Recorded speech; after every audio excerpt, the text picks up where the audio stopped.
Hello guys and welcome to Motorbeam. Welcome to a video of an electric scooter that looks quite a lot different. Well, for this time around we have got the 703 from Dow EV and this is their high speed scooter. High speed electric scooter looks a lot different.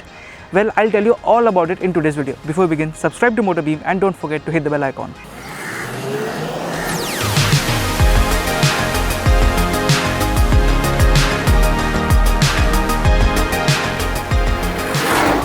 So I've got the key in my hand, and the best part about this scooter is that it's a keyless go. Everything on the electrical part is LEDs. You've got LED DRL at the top, LED indicators, LED headlight with high beam. Now these are LED projectors plus LED DRLs right next to it. In our today's shoot, because we are doing in daytime, we cannot see the intensity, but it looks like it will do the job really well. One thing that you should definitely notice is, I know you guys will notice that you might say that this might look a little ugly or this might not look the part, but the thing is there is quite a bit of exclusive panels used over here, because notice this, from here to here it's a single piece panel, and at the rear too these look quite nice and has a pattern to it. Looks a little girly for me, but hello, looks nice. Yeah, notice one thing, that the tail is also completely boxy. You've got a box unit over here which gets an LED tail light, LED DRL tail light plus an LED set of indicators too.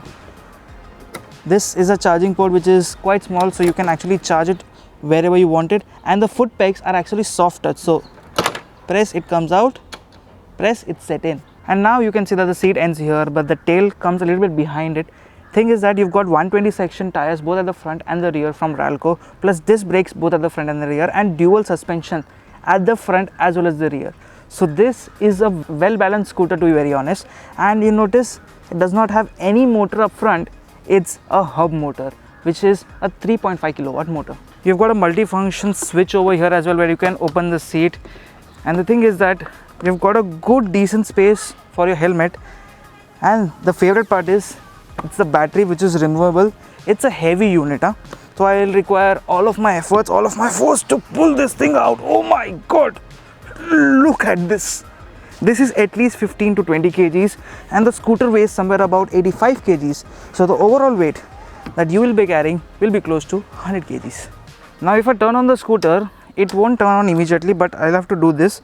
I'll have to turn the PCB on, which I had switched off over here. So there's a PCB switch right below it. Heard that noise? Turn it on, and it's on because I have already activated the keyless go. Thing is that this is a black digital LCD. It's a colorful LCD and gives you good amount of information. Thing is that it only gives you speed, battery voltage, 3 modes, and the total kilometers that you've ridden, plus the set of telltale lights. Not much has been given about, but there are good amount of switch gear too, and the quality is just about decent. It's not the best, it's not the worst, but you can see there are aftermarket switches being added to it, and that takes off the show sometimes. Now this is the hazard light button, which is an afterthought that I can see clearly. Thing is, right below it, it's the cruise control button. I thought I'll get that Ola feel of using that cruise control, but since our test, I'm not able to use it. Probably it's not working. It might happen, it might not happen. Let's see later. These are LED DRL to headlight switch. Right below it is the mode switch for the power modes, and right below this it's the ERS switch. It's the emergency reserve set, and when you have drained completely your battery, pressing that switch, you'll get at least a range of at least 4 to 5 kilometers, which is a good safety backup. On the left, you have that standard indicator switch, start stop button. So this S and R shows you start and stop. When it says S, it is ready to go, and when you press it, it is showing 00, which means it is at 0 kilometers per hour. And right below it, it's the high beam, low beam switch. There is no pass light switch as such, and overall the field feedback is just basic, just like the horn too. It's in frame. Yes. So as you could see, to move the scooter around, it's pretty easy, and for convenience too, there's a good amount of space given here as well. I'll check it with a 1 liter bottle and a small bottle too. Thank you, Zubair. The small bottle fits right nicely. Thing is that a 1 liter bottle fits pretty well too. So there's decent space to carry your water for emergency. As the cameraman can see, but I can't, if I move the handlebar, the bottle bends. So yes, there is a bit of a design flaw, I can say, but if you have a smaller bottle, you will be able to carry it pretty easily without bending it. If I check about the ergonomics too, you can notice the seat height is quite low. It is just at 745 mm. So accessing this scooter is actually pretty easy. The seat is actually very wide and comfortable for the rider. However, for the pillion, you can see there's not much space left. I'll put the stand up and you can notice there's decent amount of space in the footboard area. However, these rubber lines help you grip. This is a lot slippery. And notice one thing, there is a lot of noise coming from the front as well. So overall build quality is actually not the best. I did mention about the helmet, and the helmet is right here. This is probably one of the first few scooters where a full face HJC helmet is fitting without any issue. Nice. I'm actually impressed. And go.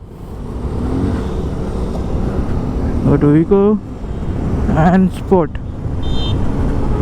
So it switches mode on the go, which is pretty decent. Reaches 60 kilometers per hour without thinking twice, but right after that it struggles quite a lot. 66, 67, 69, 70. Nice. So it's fixed. So the cruise control works. It was not working earlier, but now the cruise control works. Right before I could experience Ola, I am experiencing cruise control on an electric scooter. Nice. I'll let go of the cruise control now and I'll throttle on my own. 73, 74. So the high speed, this one, the 703, which is a Dow EV high speed scooter, has a top speed of 74 kilometers per hour with my weight. The scooter weighs 85 kgs plus I weigh 85 kgs plus the battery's weight, so 74 is the limit, I guess. But it's a pretty decent scooter to ride actually. Suspension is on the harder side.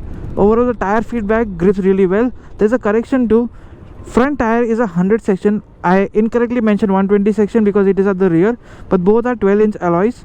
And the moment you get going, electric goes ahead first, but then the petrol picks up and they'll overtake you later. See, petrol picks up and they'll overtake you later. Example. Overall the ride and handling is decent, but the weight is more rear bias and hence the handlebar feels a little too light and won't give you as much confidence. And overall the build quality of this scooter per se is not the best because there are lots of clicks and clangs happening, and the cone set is also making a little bit of noise. So the handling is not up to the best, but the tires from Dalco grip well, and overall the scooter does not feel left out on Palm Beach Road when everybody is racing past 80 kilometers per hour. I am stuck at 74. On bad roads you might feel the bumps, because on this surface, the clean surface too, I can get a decent amount of feedback from the handlebar as well as the rear. The ground clearance is of 180 mm, which is good enough for taking on or tackling bad roads, but I will suggest you are going to use this scooter for your daily riding or local commuting, and that's what this does. This one does best. You know, the best part is that even if you give full throttle and if you touch a tip of a brake, it's gonna cut off everything. Although my throttle is completely pinned, you will be able to see the exclamation mark on the meter. It won't let me throttle at all, so it's a complete cut off, and as soon as I let go, nice.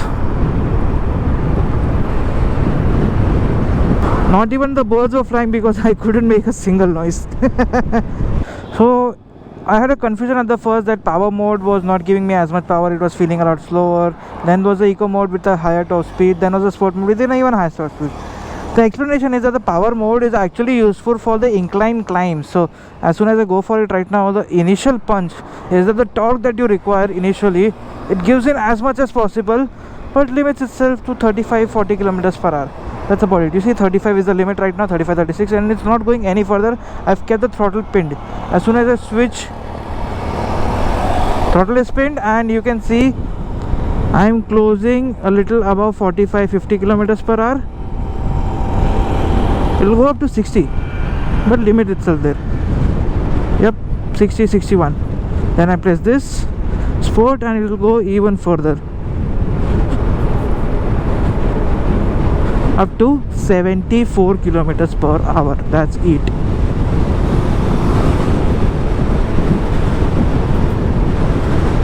You've got disc brakes both at the front as well as the rear, but the feedback is not as strong. These aren't the sharpest brakes I've seen. There are sharper brakes options on the other types of scooters, and specifically if I mention, the Ather has better brakes, to be very honest. This one does stop when you ask for it, but takes a little bit more distance. The only reason that I'm doing this video is because there are tens and hundreds of EVs coming in the market, and I wanted to try out something different. This does look different. It looks a little offbeat. Some might call it ugly, some might call it a little different looking. For me, it's okay. It's not the best. It has decent set of features too, and a good amount of range as well. It takes about 3 hours to charge this scooter. It gets a fast charger as well. Thing is that the battery is a very huge unit. It is not calibrated right now, so all the time I'm riding, it's showing me 100%, and the range anxiety is gonna be there. However, the ERS that's got there is gonna help a lot. Overall, this scooter will cost around 1 lakh rupees, and for that price, the build quality does not justify it. However, with the increasing fuel prices, this is actually a very good alternative and an EV that you can look out for. Thank you so much for watching. I'll see you in the next one. Bye.